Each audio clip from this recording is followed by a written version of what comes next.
कई बार आपके seniors, friends या इंटरनेट में भी कई वेबसाइट्स पे लिखा होगा कि सी तो बड़ा पुराना हो गया भाई। सी प्लस प्लस सीखो, जावा सीखो, पाइथन सीखो, सी शार्प सीखो। सी ऑलरेडी रिप्लेस हुआ है। लेकिन ये इंफॉर्मेशन बिल्कुल गलत है। मैं आपको समझाऊंगा सी क्यों सबसे बढ़िया लैंग्वेज है as a first introductory language programming सीखने के लिए। अगर आप डायरेक्टली सी प्लस प्लस या जावा सीखने जाओगे तो उसमें तीन संकट आएंगे आपको। सबसे पहला, आपको बेसिक प्रोग्रामिंग कॉन्सेप्ट्स जो हर लैंग्वेज में सेम होते हैं उसे सीखना पड़ेगा। Number two, programming knowledge, logic का नॉलेज क्लियर करना पड़ेगा।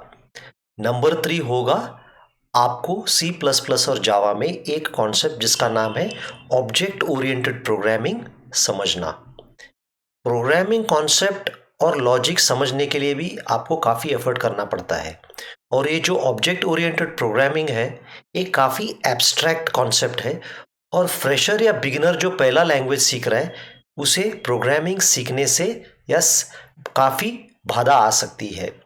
पहले ही प्रोग्राम सीखने के लिए, बेसिक कॉन्सेप्ट्स और लॉजिक सीखने के लिए आपको एफर्ट डालना पड़ता है। उसके ऊपर आप ये hard to understand concept for beginners object oriented programming के साथ प्रोग्रामिंग सीखना काफ़ी मुश्किल हो जाता है। इसी कारण लर्नर ओवरलोड हो जाता है और वो कई बार प्रोग्रामिंग अबैंडन करता है सीखने से। क्योंकि आप लोगों ने बहुत बार देखा होगा स्कूल में, पता नहीं क्यों उन लोगों ने सी प्लस प्लस जावा रखा है। बच्चों को लगता है कि कुछ टाइप करो, कुछ आउटपुट आ गया, प्रोग्रामिंग प्रोग्रामिंग वैसा नहीं होता। तो इसलिए 90+% सी स्कूल में जो बच्चे सीखते हैं काफ़ी प्रोग्रामिंग से परेशान होते हैं, क्योंकि सी प्लस प्लस और जावा is not a good first language learn करने के लिए। वो लर्नर को ओवरलोड करेगा, क्योंकि उसमें कॉन्सेप्ट्स बहुत है, उसमें लॉजिक भी सीखना पड़ता है, और most importantly object oriented concept शुरुआत में काफ़ी मुश्किल लगते हैं। ये तीनों चीज़ एक साथ सीखने के लिए बड़ा एफर्ट लगता है और कई बार बच्चा डिस्करेज होके प्रोग्रामिंग सीखने से दूर हो जाता है।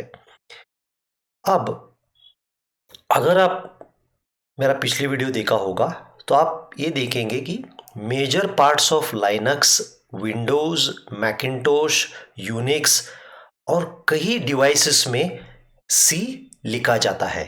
सी कोड द्वारा उनको काम कराया जाता है। मतलब मेजर ऑपरेटिंग सिस्टम का जो कंपोनेंट है वो सी में लिखा जाता है। अगर आप समझ लीजिए कोई हार्डवेयर नया खरीद लिया, जैसे आपने अपने मशीन या लैपटॉप या पीसी पे कनेक्ट किया, वो तुरंत वर्क नहीं होगा, क्योंकि एक सॉफ्टवेयर है जिसका नाम है डिवाइस ड्राइवर कनेक्ट करना पड़ता है। डिवाइस ड्राइवर एक सॉफ्टवेयर है जो हार्डवेयर से बात करके ऑपरेटिंग सिस्टम के साथ संपर्क करके ऑपरेटिंग सिस्टम आपसे बात करके काम करा लेता है। तो ये डिवाइस ड्राइवर जो है ये सी लैंग्वेज में लिखा जाता है। और सारे जो सिस्टम सॉफ्टवेयर्स है प्रेफरेबली सी जैसे लैंग्वेज में लिखे जाते हैं, क्योंकि जब आपको परफॉर्मेंस और स्पीड ऑफ ऑपरेशन चाहिए, सी को बहुत कम लैंग्वेज या शायद कोई language, modern high level language match नहीं कर सकता। आप सी का स्पीड केवल असेंबली लैंग्वेज से मैच कर सकते हो। लेकिन असेंबली लैंग्वेज में कोड लिखना बड़ी मुश्किल है, बड़ी चैलेंजिंग है, बड़ी टाइम कंज्यूमिंग है। जो आप एक दिन सी में कर सकते हो, शायद आपको एक हफ्ता लगेगा असेंबली लैंग्वेज में वो कोड लिख के टेस्ट करने के लिए। अगर आप हमारा दुनिया देखोगे तो मोबाइल फ़ोन से भरा है, नेटवर्किंग डिवाइस से भरा है, वॉशिंग मशीन, डिश वॉशर, ठीक है, स्मार्ट डिवाइसेस, स्मार्ट कैमरा। इसके अंदर एक माइक्रो कंट्रोलर होगा, एक छोटा सा ऑपरेटिंग सिस्टम होगा, और 90+% इसमें जो कोड होगा, जो वो सॉफ्टवेयर होगा जिससे ये सारे डिवाइसेस काम कर सकते हैं, उसमें सी कोड होगा। वापस सी क्यों यूज़ करते हैं? क्योंकि सी का कोड बहुत ही छोटा जनरेट होगा, स्पीड ऑफ ऑपरेशन बहुत बढ़िया होगा, सी का मेमोरी यूसेज भी कम होता है, और जो रिस्पॉन्स देता है सी सबसे बेहतर देगा compare to C plus plus या जावा। ठीक है। अगर आपने वीडियो गेम खेला है, आई एम श्योर हर बच्चे ने वीडियो गेम खेला होगा। उस वीडियो गेम में आपने देखा होगा अगर गेम का रिस्पॉन्स स्लो रहा उसमें मज़ा नहीं आएगा। जब तक गेम फास्ट हो, आपको रिस्पॉन्ड फास्ट करे, तभी आप गेम खेलने में मज़ा है। अगर समझ लीजिए आपने बुलेट फायर कर दिया, गेम 10 सेकेंड बाद वापस बुलेट आ गई, तो कोई वो गेम नहीं खेलेगा। तो अगर आपको स्पीड चाहिए, फास्टर रिस्पॉन्स चाहिए, तब आप गेम्स डेवलप में भी सी ज़्यादातर ज़्यादा यूज़ किया जाता है, क्योंकि सी का जो स्पीड ऑफ परफॉर्मेंस है, जो लीन मीन एफिशिएंट कोड है वो केवल सी ही कर पाएगा। और बहुत ही इंपॉर्टेंट चीज़ है, अगर आप जावा में काम करोगे, अगर आपको हार्डवेयर के साथ इंटरेक्ट करना है तो जावा आपको हार्डवेयर एक्सेस डायरेक्टली नहीं देगा, लेकिन आप सी में जो है आप मेमोरी, सीपीयू रजिस्टर्स, काफ़ी सारे हार्डवेयर पोर्ट्स या जो भी हार्डवेयर पार्ट्स है कंप्यूटर के, बड़ी आसानी से आप सी के द्वारा इंटरेक्ट कर सकते हो। तो जब आपको हार्डवेयर के साथ क्लोजली काम करना है, जब आपको बिट्स मैनिपुलेट करना है, जब आप वंस एंड जीरोस को मैनिपुलेट करना है, तो सी से बेहतर लैंग्वेज आपको मिलना बड़ा मुश्किल है।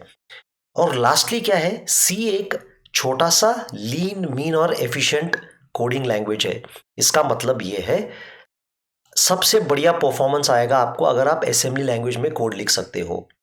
लेकिन अब मॉडर्न कंपाइलर्स आ गए हैं जिसमें सी का कोड जब हाई लेवल लैंग्वेज से मशीन लेवल लैंग्वेज कन्वर्ट होगा, वो लगभग असेंबली लैंग्वेज का इक्विवेलेंट स्पीड में आपको एग्जीक्यूट करने देगा। क्योंकि असेंबली लैंग्वेज में कोड डेवलप करना काफ़ी मुश्किल है, टाइम कंज्यूमिंग है, डिबगिंग बहुत टफ है, इसलिए काफ़ी लो लेवल प्रोग्रामिंग यानी हार्डवेयर से जो इंटरेक्ट करते हैं वो सारा कोडिंग हम सी द्वारा ही करते हैं। इसी कारण सी का यूसेज बहुत है। तो अभी भी आप अगर देखोगे सी का काम इंडस्ट्री में बहुत है और बढ़ते ही जाएगा, क्योंकि एम्बेडेड सिस्टम्स और नेटवर्किंग डिवाइसेस, स्मार्ट डिवाइसेस बढ़ते जाएंगे। और मोस्ट इम्पॉर्टेंटली आजकल जो मॉडर्न कार्स आ रहे हैं उसमें इतना सॉफ्टवेयर है, एम्बेडेड सॉफ्टवेयर, आपके पीसी, लैपटॉप और स्मार्टफोन मिला के भी उससे 10 गुना सॉफ्टवेयर उसमें होगा। ये सारे कोड सी में लिखा गया है ताकि fast response, speed of development और सुपर फास्ट एफिशिएंसी हो, ये केवल सी प्रोग्रामिंग ही दे सकता है। इसलिए आप मैकेनिकल हो, जो भी हो, आपको बेसिक प्रोग्रामिंग नॉलेज क्लियर होना आपके करियर के लिए बहुत ही इंपॉर्टेंट है।